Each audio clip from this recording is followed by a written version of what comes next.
How to turn off auto brightness on your Windows. What's up everyone, welcome back to another video. In this tutorial I'm going to show you a few ways that you can turn off your auto brightness. Let's get started. First of all, you will have to open your control panel. Go to your search bar and search for control panel and open it. And from here click on small icons or large icons, and then you are going to find your power options. Click on it. Then you can click on change plan settings, and after this you can click on change advanced power settings. The Acer plan settings is currently not available, so I'm just going to cancel it for now, and I'm going to keep it on balance, and I'm going to change it from here.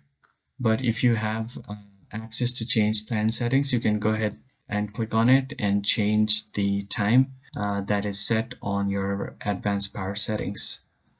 Once you do this, you can close this window, and then you are going to go ahead and open your laptop settings. So just search for settings here, or what you can do is directly open your navigation tab right here and right click on your brightness bar, then directly click on go to settings. It will directly open your brightness settings. You can adjust your brightness from here, and now what you can do is turn off your night light.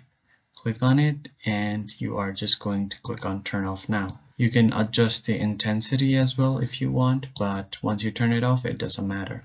And the final thing that you can do is click on the settings right here, and once you right click on your PC you will click show more option and click on manage, and this will open up your device management.